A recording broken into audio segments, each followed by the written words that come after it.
So for the questions that we're going to look at today, we're going to be computing areas between functions and the y-axis as opposed to the x-axis that we're used to. So recall that when we did a question involving an area and the x-axis, for example, this default function that I tend to draw a lot, if we were to compute the area between this point A and this point B, the function and the x-axis, so this shaded section here, we would be looking at the integral from A to B of a function with respect to x, dx. Now, in this instance, the dx part it talks about, when we're talking about an area, it talks about the axis that we're taking that area with respect to. So in this case, it's the x-axis, so it's between the function and the x-axis, and obviously these 2 points A and B. All right, but if we wanted to do the alternate thing here, we would have to change this dx to a dy. All right, and that's really what the theme of this question is here. All right, so the question says, sketch the lines y equals x plus 1 and y equals 5 and shade the region between these lines to the right of the y-axis. All right, so let's do a basic sketch of that. So this is the x-axis, this is the y-axis. We still need to draw this function. This is a linear function. It has a y-intercept of 1 and a gradient of 1. So that thing looks like this. All right, that's y equals x plus 1. And the y equals 5 line simply looks like a line through 5 on the y-axis. So it looks like that. And it's talking about the area between this line here, the line y equals 5, and the y-axis. So the area that we're talking about is that red section in there. So if we wanted to set up an integral to describe that, this is part B. So part A was simply to shade the region that we're talking about. So that's part A. Part B is to use integration with respect to y to find the area of the region. So we're looking to find an area that's enclosed between a function and the y-axis and some other line. Okay, so rather than use dx, we're going to need to use dy. So that being said, I want to plug a function in here, all right, which we do know what the function is. I want to put that in here, but I can't put a function in terms of x because I know that I'm going to be integrating with respect to y. So I need to go back to my original function, which happens to be y equals x plus 1, and I need to rewrite this so that it's a function of y. Okay, so in other words, I need to make x the subject of this. All right, so very simple with this question. We need to take away 1 from both sides, and we end up with x equals y minus 1. So rather than writing x plus 1 in here, which is the function, I can write an alternate form of that function, and I can write that as x equals y minus 1. So I can write that in there. And of course we need to figure out what the limits of our integration are going to be. So this point here is 1, and that point there is 5. So it goes from 1 to 5, and then we can integrate as we normally would. Because of course we know that these are dummy variables. I can call that y, I can call it x, I can call it whatever the hell I want, and it doesn't change anything. So I need to establish or determine my primitive function. Pretty simple with this one. Half y squared minus y, evaluating at 5 and 1.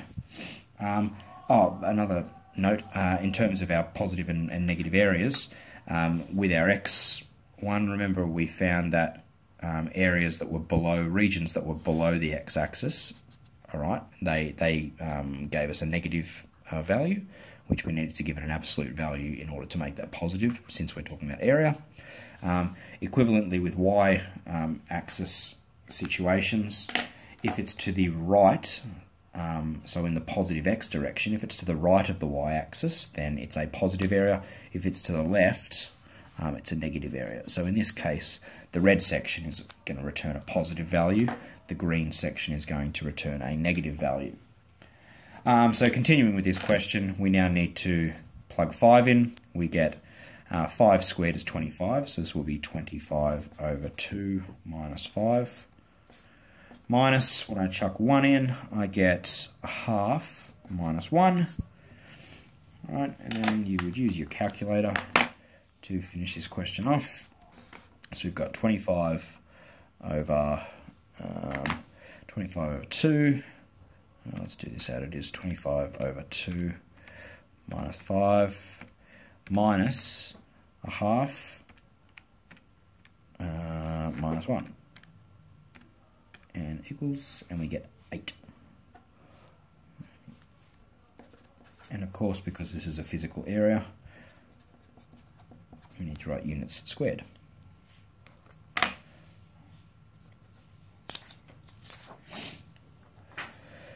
Next question.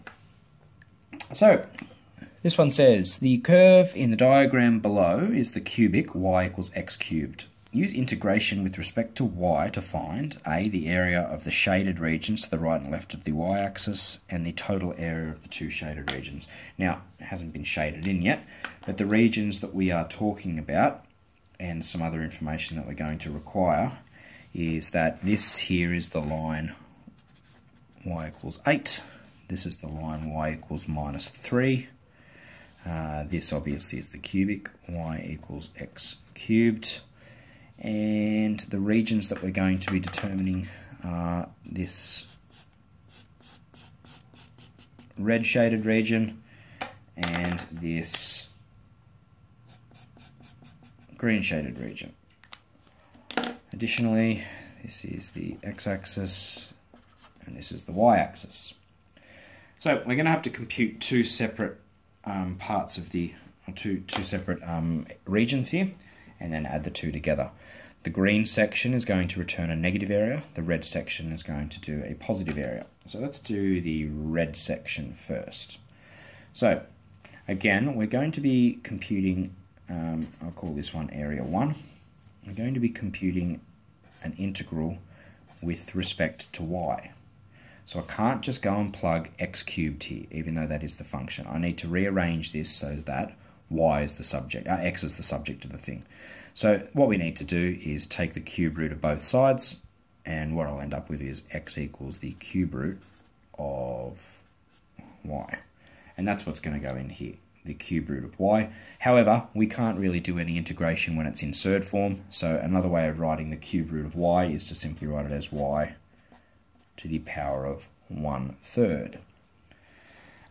What about our limits of integration? It's going from here, which is the x-axis, which is 0, up to y equals 8. So 8 up there. All right, so this is a fairly simple integral to compute. Primitive function. It's going to be y to the power of 4 on 3.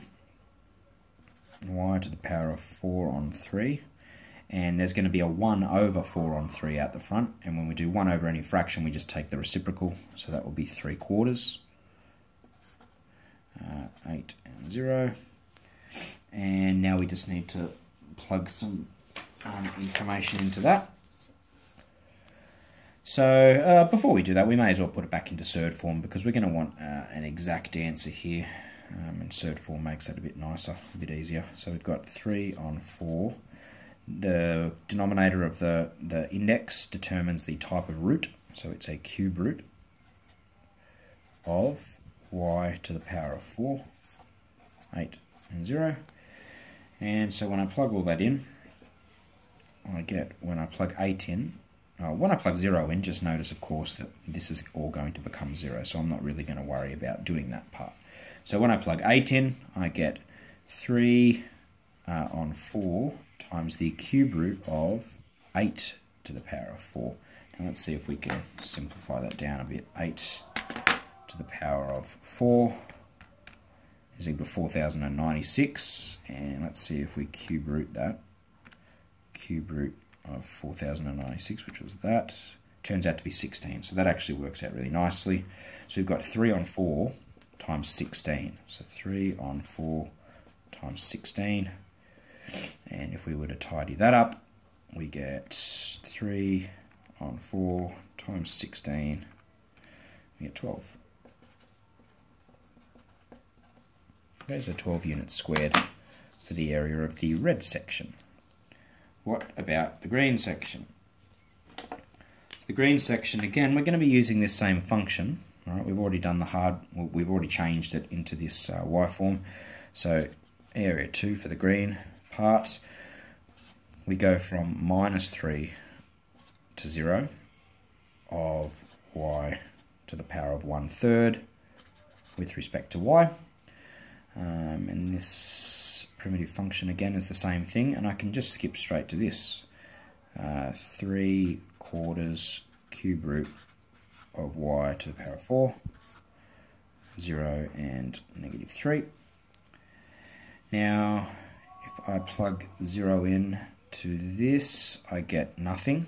So the first point is nothing, minus, and this is what happens when I plug -3 into it. So let's do -3 to the power of 4, -3 to the power of 4. Right, I get 81. Right, so 81's on the inside of my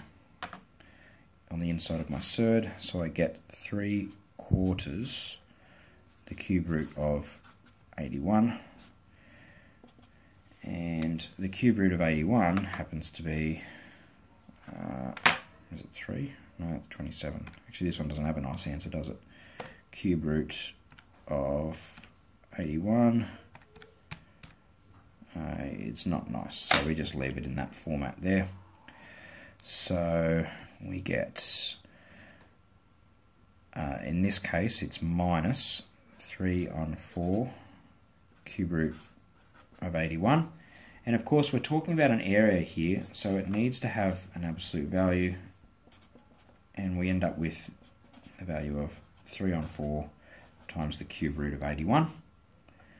And the part B of the question simply required us to put all that together and get a total area. So I want to call it area total. We get A1 plus A2, which happens to be 12, plus 3/4 cube root 81 units squared. Okay, so that's how to find areas involving the y-axis.